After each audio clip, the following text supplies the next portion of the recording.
Hello and welcome to On the Move. We are Matt and Betsy, and if you're joining us for the first time, a special welcome to you. We are on a mission to explore the beautiful province of Prince Edward Island, Canada, since we moved here about a year and a half ago now. And if you've been a regular viewer with us, welcome back, and you'll notice that it's actually been 4 weeks now since we were here. We had some sickness come through our family. We were not really up to recording last time, so we just opted to skip it rather than showing you our disgusting illness. I think it's been like we're noticing, especially for myself being in the schools, being a teacher, it is definitely, as we've hit kind of the colder weather here, the colds, the flu have really come through the schools. They're coming through hard. And my personal theory is it has to do with the fact that we have been masking a majority of the time for the last 2 years, and now it's not happening as much. There's still some people wearing masks, but not as much in the general public. And so I think we're just passing these viruses around. A bit more, yeah.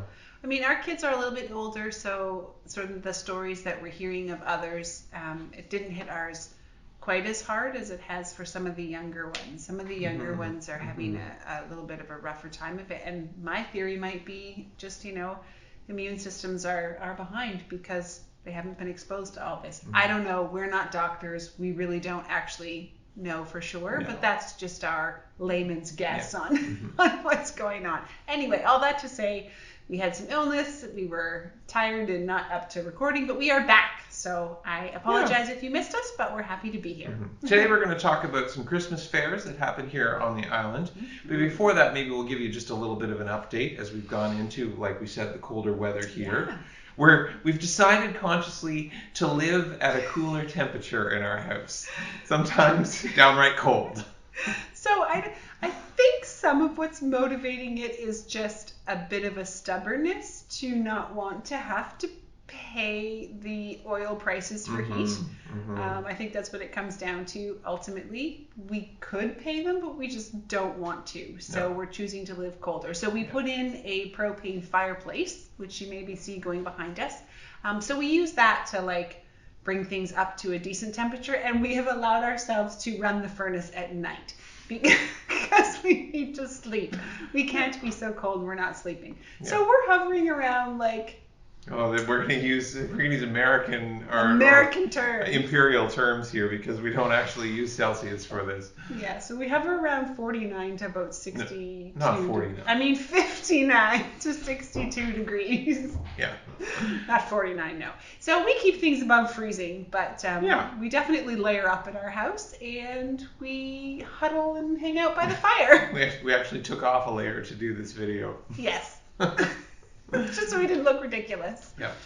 But all of our wool is getting good use, and the sweaters true. I've knit are coming in handy. So we're actually both. I'm wearing a merino wool right now, very very fine knit. It's a commercial done thing, and you're wearing. I'm wearing a hand knit. So so that's good. So the outdoors have gotten colder. We've come through the last couple of weeks. We've been hearing a lot of people talking about a lot of wind. Feeling like it's been quite a windy autumn.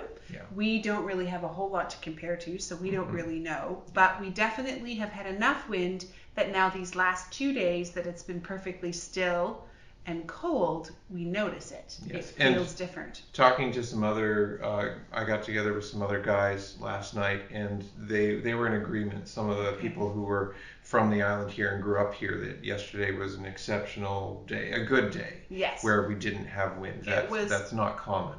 Completely still. Not a twig was twitching. We don't get that around here very often. So it made for a beautiful morning walk because it was clear and sunny, and it just was crisp, and there was frost. So it was lovely, but definitely a change from what we've been having. So if you're on the island in December, you definitely want to look out for Christmas fairs or holiday fairs. I think Christmas is a predominant holiday that's celebrated here on the island, so a lot of them are called Christmas fairs. I have been participating, I've been doing a little baking with some donuts and things, so I participated in a couple of those that I want to share with you that happened in our region, in the Points East Coastal Drive. But you can also find quite a few that we're not going to mention so much in town, in Charlottetown. Pretty much every weekend in December, right up till Christmas, you'll find some sort of holiday fair going on.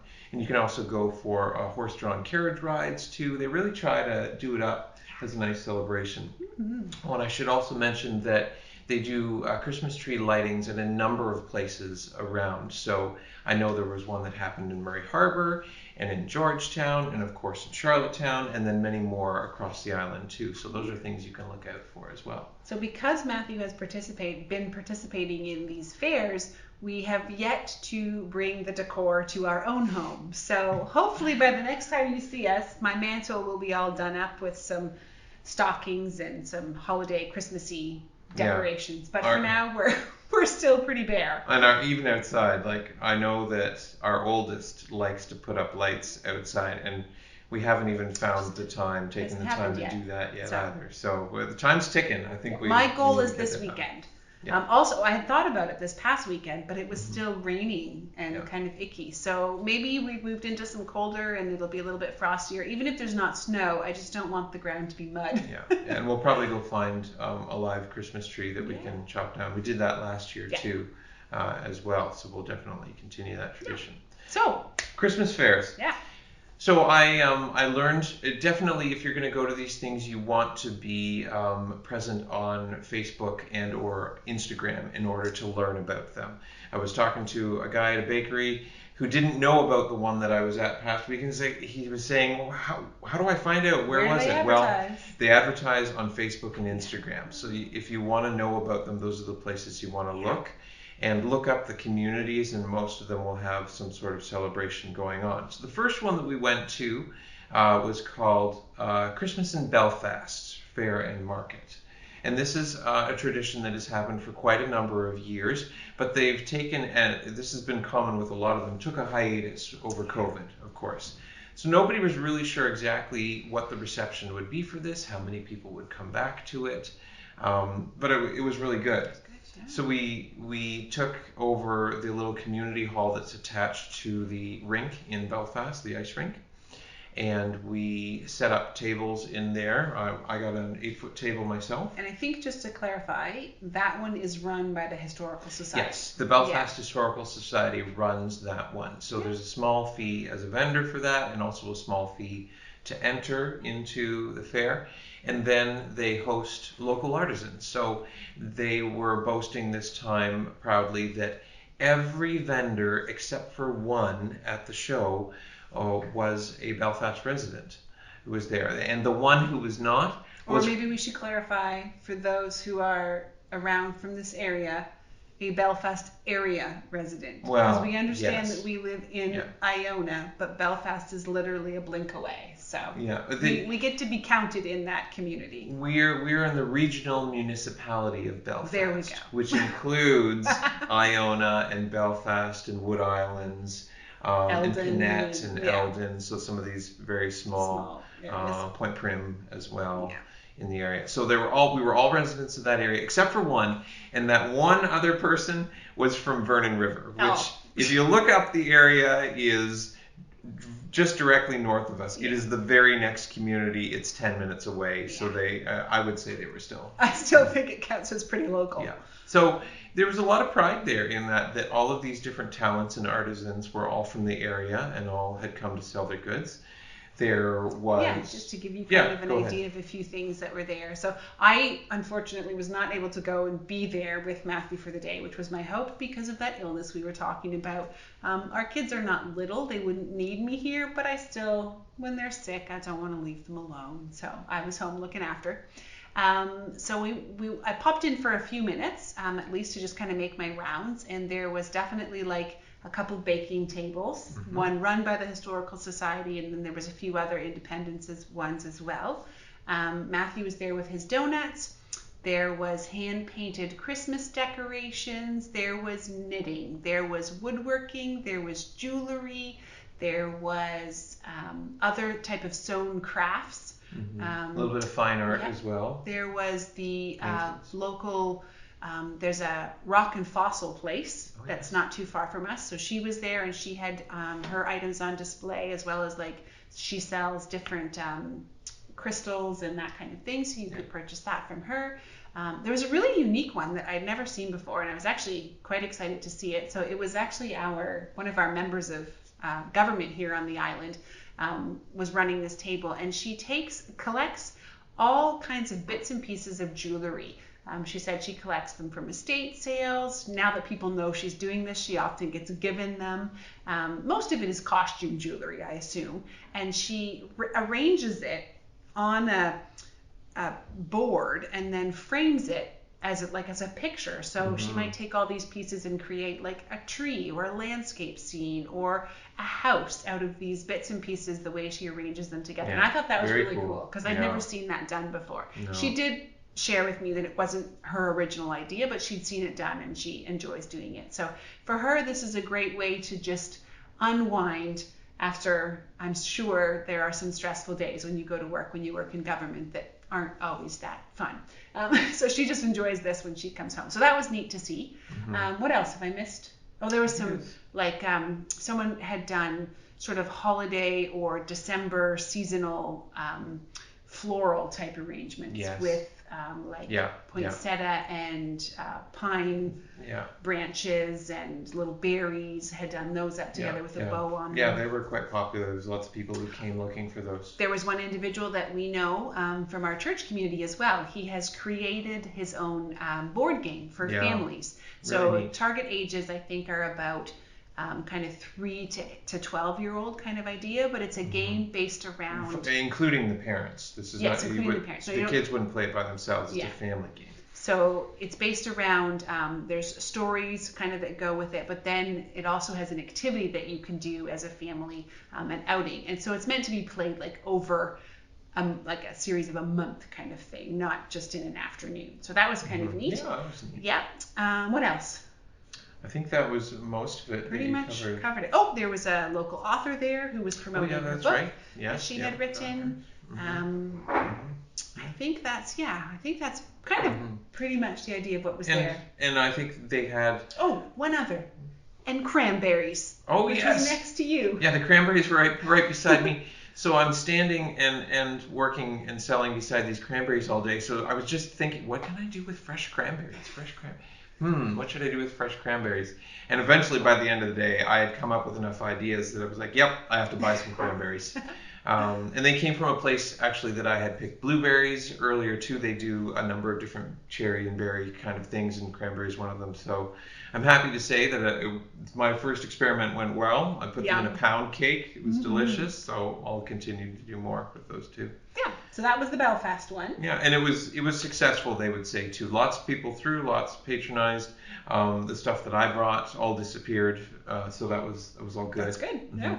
And so then the next weekend, which was just this previous weekend that we had here, would that be December 3rd? December 3rd, the I Saturday. I don't even know what the day is today. So it ran on December 2nd and 3rd, the Friday and Saturday, and they called it Christmas in the Villages. And the reason I think they called it that is because it encompassed both Murray Harbor and Murray River, which we've talked about a little bit before, but if you know the area, you'll know those are actually very separate communities, although they are sister communities close to each other. Yes. You don't want to mix them up. But so it encompassed both of those villages, and so there were artisans who opened their shops specifically in different points throughout the villages, and then invited other local artisans in. So there was a place called the Old General Catering House. It used to be the Old General Store, I believe, and two chefs purchased that place and have turned it into this catering place where they do weddings and they do dinner parties. And for this day, for the Christmas in the Villages on the Saturday, they opened it up and they ran a little coffee and sort of sandwich shop, and then also had myself and other artisans in with them. There were 4 of us in there as well.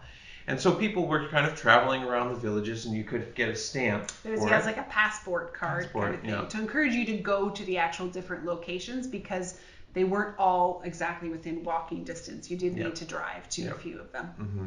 So you would go and you'd get your stamp there, and then of course look at what was there and maybe patronize some of the different artisans too. And I think if you filled your card, you had the chance to win a television, which was donated by a local realtor, actually. And very was generous. Definitely the driving point for my girls. They needed to get these stamps. I'm pretty sure by this point we did not win that. What they think they're going to do with a 40-inch TV, I have no idea. We already have a TV, one is enough. Yes, for sure.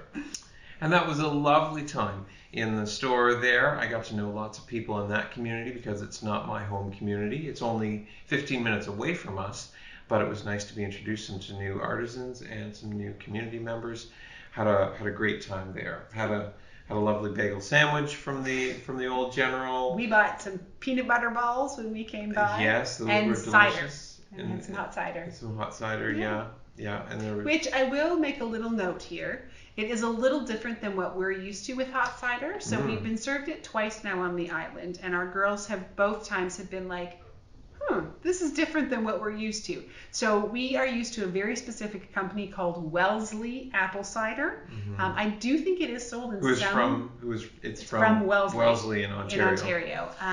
There might be a few grocery stores that carry it sometimes. Yeah. So we've never seen it here on the island, but throughout Ontario, sometimes we'd be in a grocery store and we'd see it pop up. It's a very kind of rustic, tart, and then still has quite a significant amount of pulp in it. Yeah, well, it's a cold pressed cider, I'm pretty sure. And then when you heat it up, it loses a little bit of that tartness, but it's a very kind of distinct flavor that they look for. So anyway, we have discovered it's a little bit different here. Yeah, and it's milder, I would say, the apple cider here on the island. And they put this weekend to fancy it up and make it lovely. They put a nice, lovely slice of orange in it too. So that was kind of fun to see. So our girls were a little confused looking at it. We're like, shh, this is lovely. It's a nice little thing. This is just prettier, and anyway.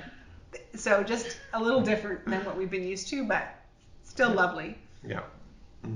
So that encompasses our experience. I know at the same time, that same weekend on the December 3rd, there was the Etsy Christmas craft show happening in Charlottetown, so I know a whole lot of people went there as well. And I think even the week before the Belfast one, we were in town briefly, and there was a big one going on there, because I was trying to figure out what the traffic was all about. So that was like early November already, these had started. Yeah. So, like we said, when you are in Prince Edward Island in the month of December, you want to look out for these little Christmas fairs that are going on. They really are a gem. You'll find and meet some wonderful people and find some very unique items at them as well. So we encourage you to check them out. We hope that you are having a lovely December as well, and we look forward to seeing you again in another couple of weeks. Thanks, and take care.